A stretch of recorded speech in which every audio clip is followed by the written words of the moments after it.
Welcome everyone. Again, you are attending Understanding AmeriCorps and Determining Organization Fit, the first webinar in a 4-webinar series around the Notice of Funding Opportunity for AmeriCorps grant application. I want to welcome you all, and before we get started, let me just take a few minutes to go over some basic webinar logistics that can help ensure our time is well spent.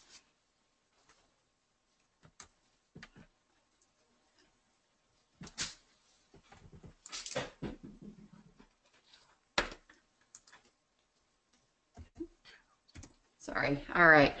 First, all of you are each muted upon entry into the webinar so we can eliminate background noise. When we open the webinar to questions, you can raise your hand by clicking the hand icon, and we will unmute your phone so you can verbally ask your question. There will be distinct times during the webinar and at the end where we will allow for questions. And finally, during the webinar, if you do have any questions that you want to make sure that you do not forget, feel free to type them in the question window or in the chat panel and send to the presenter so we can document the question and respond when we get to that particular question and answer time, or we can answer it when it is appropriate during the presentation. We will also document all questions asked during this and the other webinars and post them along with their answers on a frequently asked questions document that will be posted on the Nevada Volunteers website at the link you see here. So again, we would like to welcome you to the first webinar in this 4-webinar series. My name is Amy Salinas, and I, in partnership with Jennifer Cowart, will serve as your presenters today. Both Jennifer and I have a combined 35 years of experience in AmeriCorps and National Service, and will serve as the presenters for each of the 4 webinars in the AmeriCorps Notice of Funding Opportunity. We also have the great pleasure of having staff from Nevada Volunteers on each of the webinars and would like to give them an opportunity to introduce themselves. Laura? Good morning, everyone. My name is Laura Dickey. I'm the Director of AmeriCorps, and I want to thank each of you for your interest in the AmeriCorps no-fail funding through Nevada Volunteers. And I am confident this information, along with the subsequent webinars, will be of great assistance to you. Thank you for attending today. Great. Thank you. And if we haven't said it already, we are recording each of the 4 webinars, and those also the link to the recordings will be posted also on the Nevada Volunteers website.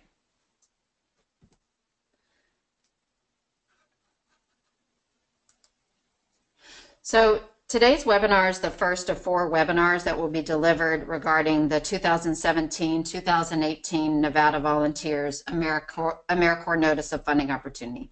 As a reminder, here's the full list of the 4 webinars that includes their topic, date, and time, for which all of the webinars are at the same time, the 10 o'clock to 11:30 a.m. time frame. For this first webinar in the series of 4, our purpose is to help you understand some fundamentals of AmeriCorps and provide guidance to help you determine if your organization has the capacity to both implement and manage an AmeriCorps program and to determine if AmeriCorps is the right fit.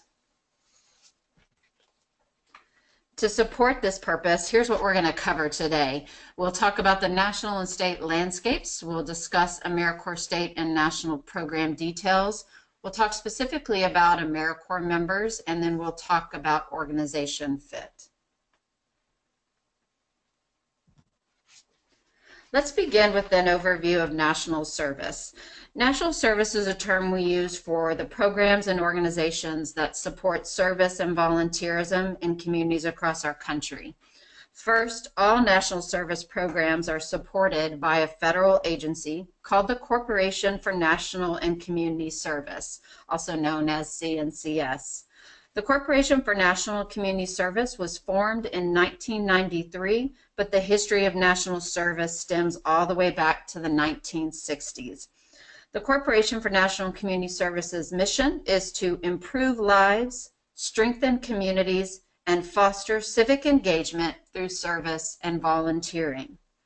To do this, the Corporation for National and Community Service funds, monitors, supports, and creates opportunities for organizations to operate programs that engage individuals in service to address critical community problems. The Corporation for National and Community Service also sets the parameters on which programs operate and the rules and regulations to which programs have to adhere. The Corporation for National and Community Service has three main branches of programs that you see here. These three branches are AmeriCorps, Senior Corps, and the Social Innovation Fund. The Social Innovation Fund includes two main programs. We call them SIF Classic and SIF Pay for Success, both of which are to combine public and private resources to grow the impact of innovative community-based solutions that have compelling evidence of improving the lives of people in low-income communities throughout the United States. And the Senior Corps programs focus on individuals 55 and older who have the opportunity to participate in three different programs. These programs are Foster Grandparents, Senior Companions Program, and Retired and Senior Volunteer Program, RSVP. In every state, these programs exist and are doing very important work using seniors as agents of that important change work. AmeriCorps, which is the program for which this webinar is directed, is the third branch for which there are three different programs: VISTA, NCCC, National, Tribal, and State programs. The funding stream we will be focusing on today and at the subsequent NOFO webinars is the AmeriCorps State program. AmeriCorps VISTA engages members in full-time service to fight poverty through community engagement and capacity building activities. AmeriCorps NCCC, known as the National Civilian Community Corps, is a team-based residential program for young adults 18 to 24 who carry out projects in public safety, the environment, youth development, and disaster relief and preparedness.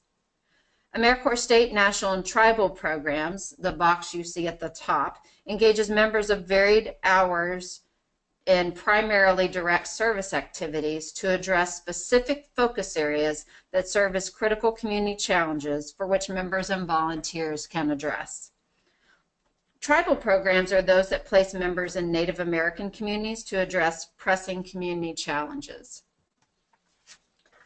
National programs operate in 2 or more states with one organization that serves as the legal applicant.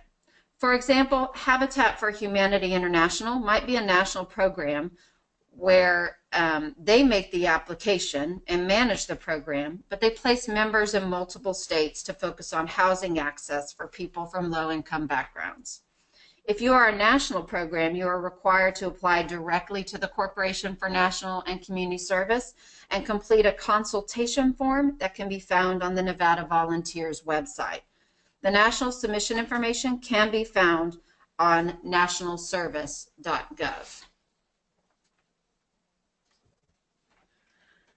AmeriCorps State programs, which again is the program we are discussing today and for which this notice of funding opportunity is directed, are very similar to national programs with the exception of the fact that members only serve in one state.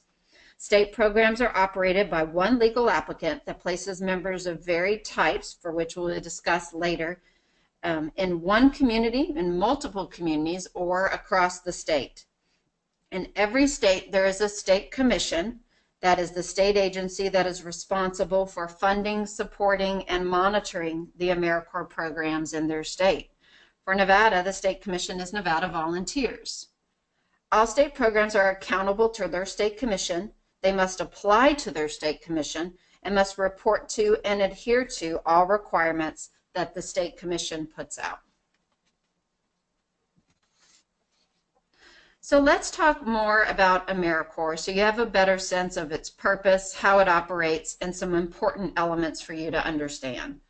The Corporation for National Community Service has established 6 program focus areas for which AmeriCorps programs have to work to address that we will briefly review now. The first area is disaster services. Applicants who choose this focus area can propose a program that increases the preparedness of individuals for disasters, improves individuals' readiness to respond to disasters, helps individuals recover from disasters, and/or helps individuals mitigate disasters. The second area is economic opportunity. Applicants who choose this focus area can propose a program that provides support and/or facilitates access to services and resources that contribute to the improved economic well-being and security of economically disadvantaged people. Helps economically disadvantaged people, including youth, identified in My Brother's Keeper, to have improved access to services that enhance financial literacy, transition into or remain in safe, healthy, affordable housing, and/or have improved employability, leading to increased success in becoming employed. The third area is education. Applicants who choose this focus area can propose a program that provides support and/or facilitates access to services and resources that contribute to improve educational outcomes for economically disadvantaged children, improve school readiness for economically disadvantaged young children, improved educational and behavioral outcomes of students in low-achieving elementary, middle, and high schools, and/or support economically disadvantaged students prepare for success in post-secondary educational institutions. The fourth area is environmental stewardship. Applicants who choose this focus area can propose a program that supports increased individual behavioral change, leading to increased energy efficiency, renewable energy use, and ecosystem improvements, particularly for economically disadvantaged households and communities. Grant activities can decrease energy and water consumption, improve at-risk ecosystems, increase behavioral changes that lead directly to decreased energy and water consumption, or improved at-risk ecosystems, and/or increase green training opportunities that may lead to decreased energy and water consumption or improved at-risk ecosystems.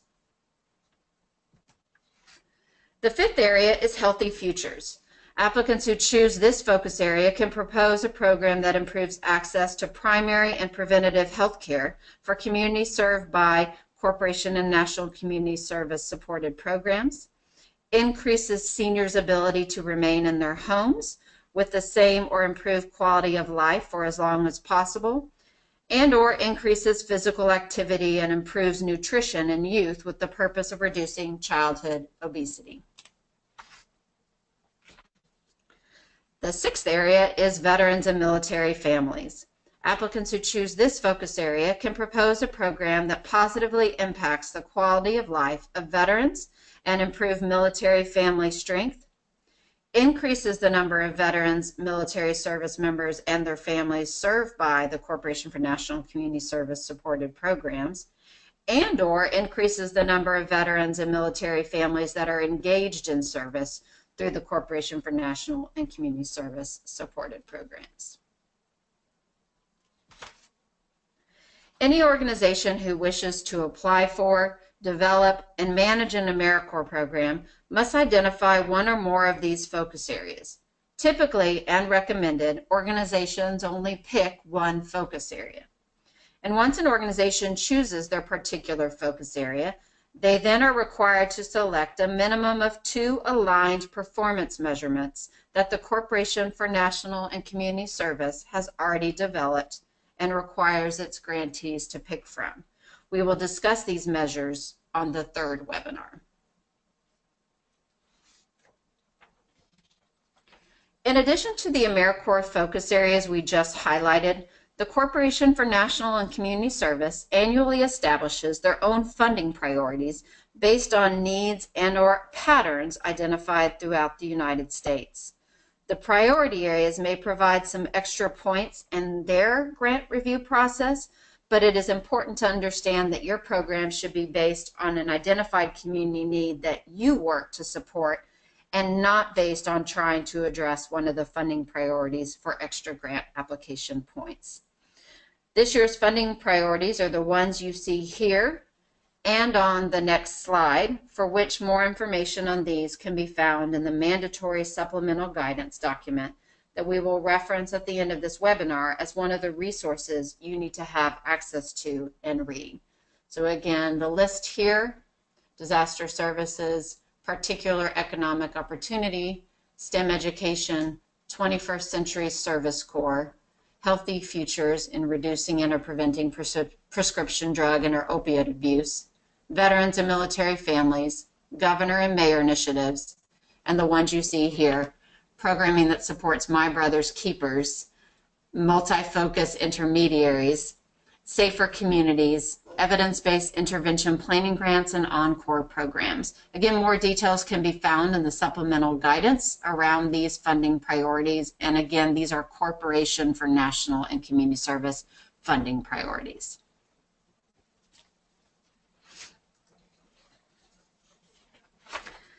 Now that we have discussed the AmeriCorps focus areas and the funding priorities, it is important for organizations to understand the key programming principles of all AmeriCorps programs. All organizations who wish to apply for, develop, and manage AmeriCorps programs must understand that there are certain elements that must be present to be considered an AmeriCorps program and to adhere to the original principles that were established in the initial legislation. In essence, strong AmeriCorps programs do the following: they get things done, they strengthen communities, they develop participants, and specifically encourage responsibility and expand opportunity. Let's talk briefly about these program areas. First, get things done. Programs must be able to demonstrate a compelling community problem through data and other evidence, have clear activities that address the problems outlined for which AmeriCorps members can perform, and can demonstrate impact and evidence of success through rigorous data collection and reporting. Of utmost importance is being able to demonstrate that you have proposed activities or a program model that are based on evidence of success and will have the capacity to show numbers served and impact achieved as you operate your program. Strengthening communities. Organizations must also understand that AmeriCorps programs must also operate to strengthen communities and engage diverse individuals in opportunities to make change. All AmeriCorps programs, not only because they receive federal funds, but also because it is important, must work to engage a diverse group of individuals as members in their programs in terms of race, ethnicity, economic backgrounds, age, gender, sexual orientation, and abilities. All programs must be accessible and welcoming and represent the diverse communities in which they operate. And because AmeriCorps programs operate within the larger national service family we talked about earlier, all programs are expected to participate as possible and as required in larger days of service that the Corporation for National and Community Service honors, like Martin Luther King Jr. Day and AmeriCorps Week, as a few examples, and to collaborate and engage with other national service programs in their area. And the last area is about developing participants. Finally, all AmeriCorps programs must dedicate time to developing the AmeriCorps members that are a part of their program, equipping them to do their position-specific service duties, supporting them in enhancing their personal and professional selves so that they are more able to perform at a high level during their service term, and providing them with enhanced skills, knowledge, and abilities for personal and professional goals after their term of service. Additionally, all programs should spend time developing the team and core of AmeriCorps members so they understand the importance of service as a team, they develop a stronger ethic of service, and consider ways they can engage in civic and community life once they complete their term of service. All of this happens through orientation, ongoing training, supervision, reflection, and other planned strategies to develop the individuals that serve in your program.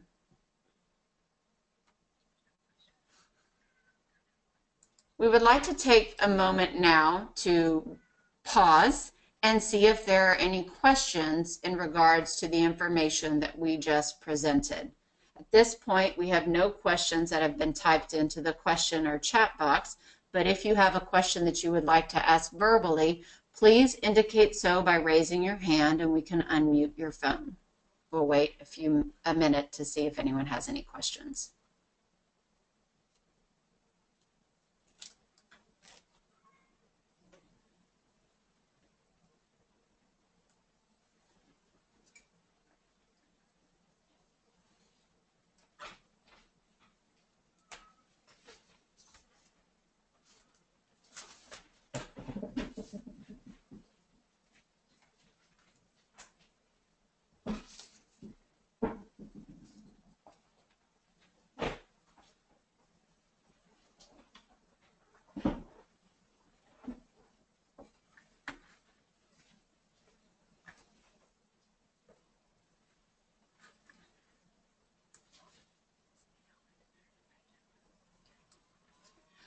Looks like we have no questions, so now I would like to turn it over to my fellow presenter, Jennifer Coward, and she will take you through the rest of the webinar. Good morning, everyone. Again, feel free to ask any questions in the question box or the chat box during this presentation, and we'll take questions again at the end. So we've talked about the AmeriCorps focus areas and guiding principles, and now we're going to move into kind of what AmeriCorps members are and the rules and regulations surrounding AmeriCorps members.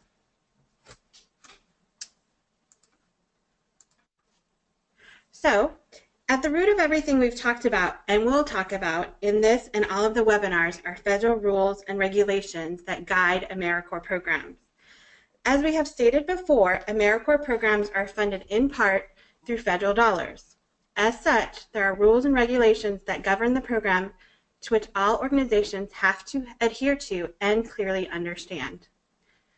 There are three main documents we will briefly discuss here.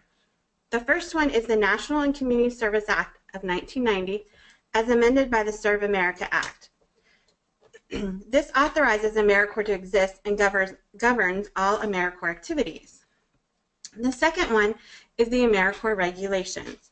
This is the Corporation for National and Community Services interpretations of the federal statute and sets out the agency's power, purpose, the circumstances of applying the statute, and guides all AmeriCorps activities.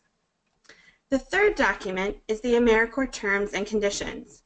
The terms and conditions are published annually and include additional grant requirements.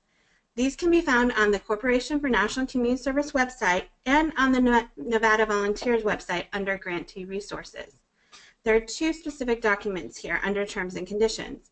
The first is the 2016-2017 General Terms and Conditions, and the second is the 2016-2017 specific terms and conditions for AmeriCorps state programs. The first two documents are lengthy and are for your information only as documents that regulate AmeriCorps programs. We would highly recommend that you review the current year's terms and conditions. They will give you a very good idea of what is required of an AmeriCorps program if you are selected for a grant. So we've spent time talking about what programs focus on and have thrown out the term AmeriCorps members frequently as we discuss these focus areas and what programs are about. Let's spend some time now talking more specifically about what and who members are. Some specifics about what they can and cannot do, and what is unique about being AmeriCorps members in terms of what they get for their service time. These individuals we call AmeriCorps members are clearly defined in the federal legislation that created AmeriCorps and have strict rules and regulations that guide who they are, what they can do, and what they receive for their time. Let's talk first about what AmeriCorps members are and are not. AmeriCorps members have a very specific definition that is outlined in the federal legislation that created AmeriCorps AmeriCorps members are not volunteers. If you think of a traditional volunteer role, images come to mind of a person helping out one time or on an ongoing basis, but for only a certain commitment that can fit within a larger schedule, and many times that person has to end their commitment for varied reasons. AmeriCorps members commit a specific amount of hours for a specific amount of time for a specific and focused service that is clearly outlined in a written position description with clear expectations of an outcome. And if you remember from what we discussed in the guiding program principles, and what we will talk about in terms of program management, there are more administrative and management requirements than what you would find in a traditional volunteer program. AmeriCorps members are also not staff or employees, which can be confusing at times. AmeriCorps members do have federal income tax and Social Security deducted from their living allowances. However, they are ineligible for unemployment benefits upon completion of their service term. In your grant application, program materials, and verbal representation, you should always refer to them as AmeriCorps members. AmeriCorps members also cannot replace existing staff, employees, or volunteers. They should address distinct gaps in service for an identified community problem. So now we're going to talk about what AmeriCorps positions look like. Based on the problems you have identified and the activities you have proposed, you then must consider how much time and over what period your members will serve. All members are enrolled in a program for a specific term of service, which can range from 300 hours to 1,700 hours during a period of time up to 12 months and no more. AmeriCorps programs have 5 AmeriCorps member terms that you can choose from as you design and develop your program. Terms are broken down into the required minimum number of hours members must complete during their term of service. Here are the 5 member types. Full-time members must complete a minimum of 1,700 hours. Half-time members must complete 900 hours. Reduced half-time, 675 hours. Quarter-time members, 450 hours. And minimum time members, 300 hours. So every program must decide the following: how many members they need, what length of time members need to serve. For example, are you going to be a 10-month program that serves while school operates, or a 12-month program that operates year-round with your members? You must also determine the number of hours that will be required for each member to get their service done and address the need. You can create any combination. It really depends on what you are trying to accomplish, the need you are trying to meet, and how you would design your AmeriCorps program to look. We will talk about this more in depth in the budget webinar, but when you create your program budget, it is for a 12-month period, and your members' term of service must fall within that 12-month budget period. It is generally recommended that programs do not have members serve for a full 12 months to allow program staff time to recruit the next core, evaluate the current program year, and prepare for the upcoming program year. In addition to this, there are 2 main ways we discuss AmeriCorps member positions. The first one is an AmeriCorps member slot. As shown on the left-hand side of your screen, this is strictly 1 slot is equal to 1 AmeriCorps member, regardless of the term of service. The other way on the right-hand side of your screen is a member service year, often referred to as MSY. So let's talk a little bit more about that term. The Corporation for National Community Service has assigned an MSY value to each of the member types. For example, full-time members have an MSY value of 1, half-time 0.5, and it decreases from there with very specific numbers outlined for reduced half-time, quarter-time, and minimum time members. So essentially, 1 MSY is equivalent to 1 full-time equivalent member. MSYs come up in a few places in your application, specifically your budget and performance measurements. Additionally, if you move beyond the pre-application, there are certain slot or MSY requirements depending upon what funding source Nevada Volunteers selects for your program. We will discuss those requirements later in this webinar. Now let's talk about eligibility criteria that individuals must meet in order to be able to serve in an AmeriCorps program. In order for individuals to be eligible to serve, at a minimum, they must be U.S. citizen, U.S. national, or a lawful permanent resident. They must be at least 17 years of age, or if they are 17, they will need parental consent, and there's no upper age limit. They must be a high school graduate or GED recipient or agree to obtain one prior to utilizing the educational award. And they are subject to all of the facets of the National Service Criminal History Check. More information on this requirement can be found on page 27 of the Notice of Funding Opportunity. As we have stated, AmeriCorps programs engage individuals known as AmeriCorps members in specific activities and interventions that are focused on a specific, compelling, and well-documented problem and focus area that is important to a community or multiple communities. Members can provide a variety of direct service or capacity building activities. The Corporation for National and Community Service makes very clear distinctions between what members can and cannot do. As you consider making an application for an AmeriCorps program, it is important that you understand upfront what you can propose and not propose. There are 3 types of activities that the Corporation for National and Community Service talks about that we will review now. The first term we're going to discuss is prohibited activities. AmeriCorps members may not engage directly in very specific activities or indirectly by recruiting, training, or managing others for the primary purpose of engaging in one of the activities on the list that follows. What you see here and on the next slide is the list of specific prohibited activities that, again, members cannot do under any circumstances, nor can the volunteers they recruit and or manage do. The list of activities that are prohibited are clearly outlined in the rules and regulations and terms and conditions for which we touched on earlier. So, for example, members cannot be involved in any activities that influence legislation or anything around politics or religion. On the next slide, it talks about other things, including direct benefits to organized businesses, conducting voter registration drives. And the last one I want to point out is J, which is providing abortion services or referrals for receipt of such services.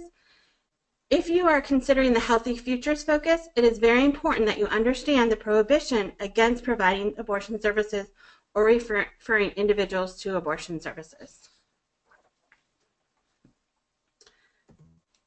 For prohibited activities, individuals may exercise their rights as private citizens and may participate in the activities listed on their own initiative or non-AmeriCorps time and using non-CIS and using non-Corporation for National Community Service funds. Individuals should not wear the AmeriCorps logo while doing so.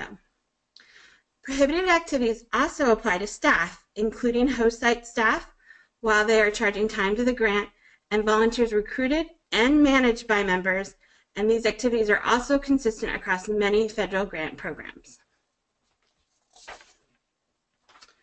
After prohibited activities are allowable activities, and these activities are consistent with the approved grant application, performance measurements, program documents, budget, and larger national priorities, such as national days of service. They are clearly outlined in approved member position descriptions. Additionally, they are reasonable based on information provided in the documents we just discussed and adequately documented by the program and sites. A few examples of AmeriCorps member activities include tutoring and mentoring, providing relief after a natural disaster, helping build safe and affordable housing, maintaining or building trails, conducting outreach to veterans and military families. It is very important as you develop your program design that you critically think through all of the activities your members could do and make sure to include them in your required application and or logic model document. Finally, let's talk about unallowable activities. Unallowable activities are those that fall outside the scope of the approved grant, approved measures, and position description, unless those measures and position descriptions are amended and activities then fall in line with the grant and performance measures. And finally, we'll talk about what members receive as part of their service beyond the grant opportunity training and support, and experience. When individuals serve in an AmeriCorps program, there are varied benefits that they may receive in exchange for their service time. Eligible members can receive the following benefits: living allowance, health insurance, child care assistance, and an education award. There are a few additional ones, but these are the primary ones for which you need to understand now as you craft your budget, consider your program design, and develop your grant application. To go into further depth in some of these, the living allowances are considered a stipend that help support the member with basic needs during their term of service. Health insurance must be offered to all full-time members and can be offered to less than full-time members who are serving in a full-time capacity for a sustained period of time, such as a full-time summer program. Child care assistance is also available to all full-time members who meet specific qualifications around household income, child age, and burden to successfully serve their term of service. Child care can also be offered to less than full-time members who are serving in a full-time capacity for a sustained period of time, such again as a full-time summer program. The Education Award, upon successful completion of the program, AmeriCorps members are eligible for a Siegel Education Award that can be utilized toward qualified educational costs at eligible post-secondary educational institutions and or to pay qualified student loans. The first two benefits of living allowance and health care, if applicable, will be included in your program budget and discussed in greater detail in Webinar 4. The second two benefits are provided directly by the Corporation for National Community Service and will not need to be included in your budget. So we have spent some time helping you to better understand in general terms AmeriCorps programs and members. We would like to spend some time on helping you understand elements that determine organization fit. There are certain minimum requirements that must be met in order to be eligible to apply for AmeriCorps funding. The first minimum requirement is in relation to the type of your organization. There are 5 main types of organizations that can apply for AmeriCorps state funding. They are Indian tribe, institutions of higher education, local governments, nonprofit organizations, and states. If your organization falls into one of these categories, they must also have a DUNS number and be registered in the System for Award Management, or SAM, and more information on the organization types can be found on page 6 of the Notice of Funding Opportunity. The second minimum requirement is around the minimum number of members you have to write in your application. In order to explain this, we need to briefly talk about the two pools of money that fund AmeriCorps programs: competitive, also referred to as the national pool, and formula. Competitive simply means you are funded from a national pool of dollars that the Corporation for National Community Service allocates across the country. Formula simply means you are funded from a state pool of dollars that each state gets, including Nevada. Each state, to ensure it gets the most programs funded as they can, tries to get programs funded from both the competitive and formula pools. So to be considered for the competitive pool, applicants must propose at least 20 member slots, and new applicants can have no more than 50 member slots. For the formula pool, applicants must propose at least 10 MSYs, or full-time equivalent members. So for formula funding, if we say you need a minimum of 10 MSYs, you would need 10 full-time members, because 10 times 1 equals 10. For a program that only wants to utilize half-time members, you would need 20 members, because 20 times 0.5 equals 10. To meet these minimums of slots or MSYs, you may use any combination of member types to align with your program design. AmeriCorps is a very involved federal grant to manage. It is important that your organization is familiar with all of the Notice of Funding Opportunity documents and has a clear understanding of what they will be undertaking in receiving an AmeriCorps grant. Here are a few beginning questions to consider. in addition to the ones that are on the required Nevada Organizational Readiness Self-Assessment, to help your agency decide if AmeriCorps is the right fit for your organization. Programmatically, you will need to think about, do you have enough direct service activities for members to do so they're able to successfully complete their hours? Will my agency have access to the necessary data from member host sites to report on the selected performance measures?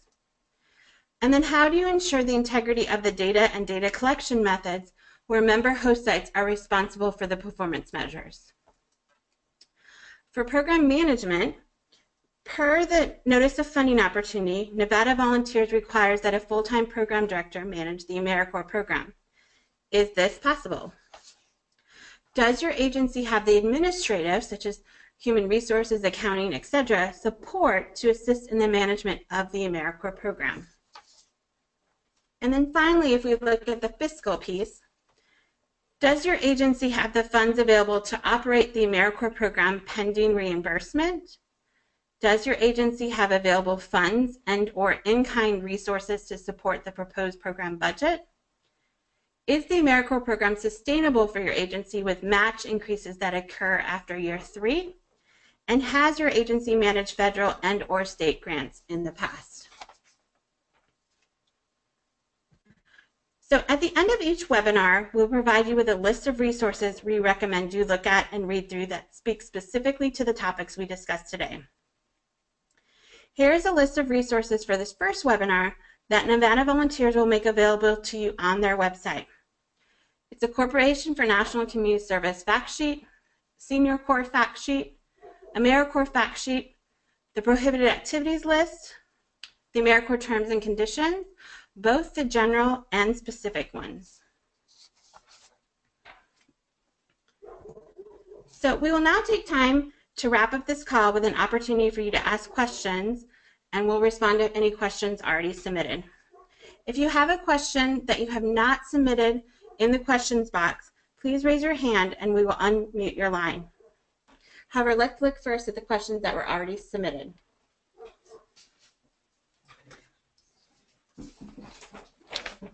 So we had one question that was submitted via the question box, and I want to make sure that we address it. The question was, will these slides be available after the presentation? And yes, we will. In addition to the resources that Jennifer just reviewed, we will also have a link to the recording of each webinar in the 4 webinar series, and we'll make available the PowerPoint slides. So that answers the one question that we saw. I want to just make sure that you all also know how to raise your hand. So if you go to the attendees bar, so on the right-hand side of your screen, you see attendees, questions, chat. They're like rows of tabs. You'll click on the attendees tab and raise your hand.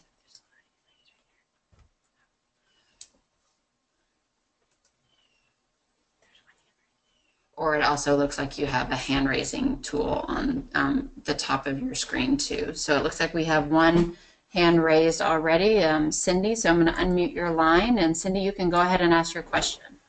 Hi, I'm just wondering, looking at the minimum requirements, and maybe I'm really confused, but it's looking like in order to apply, you have to have a position for 10 different people? So that is correct. You have to have, for formula, you have to have at least 10 member service years or 10 full-time equivalent members. So at a minimum, you would need 10 full-time members. Okay, so from AmeriCorps, we would need 10 full-time members. Correct. Okay, so I would say that my organization is already disqualified, because we wouldn't have enough work for 10 full-time people. Am I understanding that correctly? Yes, and that's partly due to the administrative burden in managing an AmeriCorps grant, and that's a set. Nevada Volunteers has a minimum of the 10 full-time equivalents, and then the national competitive pool has 20 member slots. So again, you would need 20 members for the national pool. Okay, and I'm just looking at the state pool right now, but I guess this answers the question whether we would go ahead and proceed getting more information on AmeriCorps because we already are disqualified, correct? If you do not believe that you have a compelling need that could be accomplished by a minimum of 10 member service years, then no, you wouldn't be eligible for, or wouldn't be probably an organization that should consider the AmeriCorps state program. However, you could also look into AmeriCorps Vista and the AmeriCorps Vista participants focus on capacity building activities and community empowerment activities also related to poverty, and there are typically not minimum requirements. Okay, so when you're saying that it's the MYS is what you're talking about, are you talking about we would, I mean, if we had enough work for one person or a combination of 10 people to work over 10 years, is that what you're saying? Or is it for 10 people per year? It's 10 individuals per year. Okay, all right. Okay, so, and as far as AmeriCorps Vista, that's something entirely different than what you guys are doing right now. Correct, and that's not managed by Nevada Volunteers. That's managed by the Nevada State Office, run by the Corporation for National and Community Service. Okay. Now, is this something that's ongoing, that if this happens to change, we could, like if we had a need for 10 full-time individuals, like next year, we could look at this again? Yes, typically the notice of funding opportunities come out yearly. Of course, it's all contingent upon available federal funds and what is decided on a national level in terms of budget. But typically, states issue an annual notice of funding opportunity. Okay. All right. That helps. Great. Any other questions, Cindy? No, I think that's it. Great. Thank you. So we'll mute your phone now. This is Laura Dickey.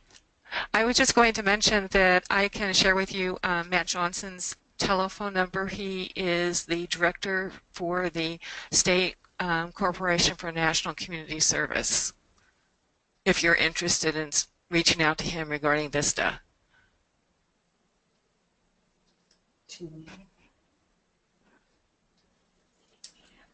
Would you like that information? Sorry, Laura. Cindy was muted. Yeah. Yes, I would, please. Yes, okay. Matt can be reached at 775 784 7474, and he will be back in the office on Monday. He is not in the office this week. All right. Thank you so much. You're welcome, Cindy.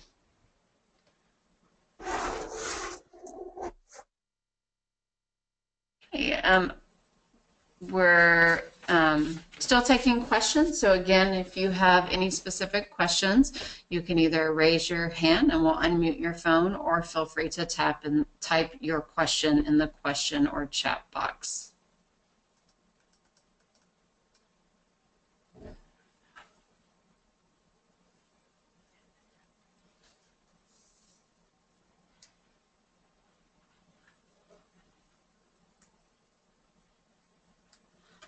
We'll go over a few final announcements, and then again, give one more opportunity to ask questions. Before we close out this webinar, let's go over a few reminders. As stated previously, Nevada volunteers will document all questions asked during this and the other webinars and post them along with their answers on a frequently asked questions document that will be posted on the Nevada Volunteers website, along with the resources we just listed before the question and answer time, in addition to a link to the webinar recordings and the PowerPoint slides. All resources related to this notice of funding opportunity can again be found on the Nevada Volunteers website at www.nevadavolunteers.org.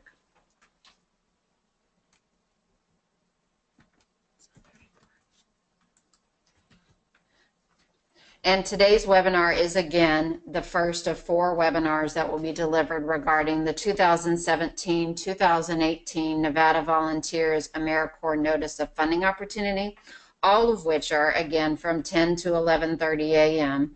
As a reminder, here is the full list of the 4 webinars, including their topic and their date. So want to again check and see if there are any additional questions before we wrap up our first webinar of the 4 webinar series.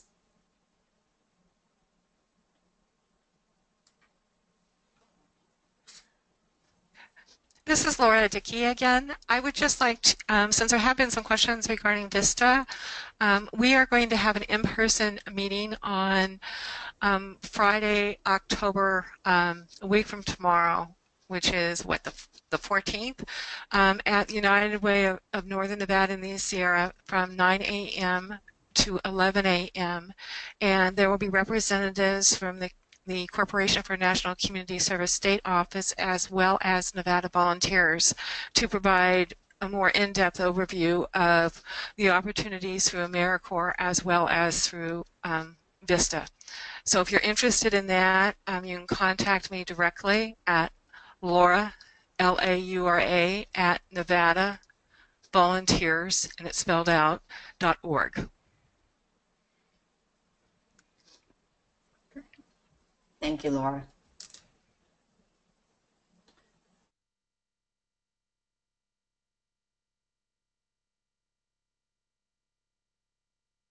Oh, this wraps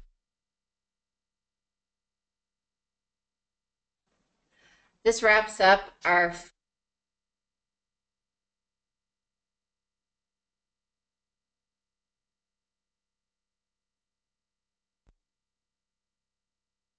one moment, please. This wraps up our first webinar, Understanding AmeriCorps and Determining Organization Fit. Thank you for your time, and we look forward to having you all back on October 13th for the second webinar in this series, Program Design and Logic Model. If there are no further questions, have a great rest of the day and week. Take care, everyone.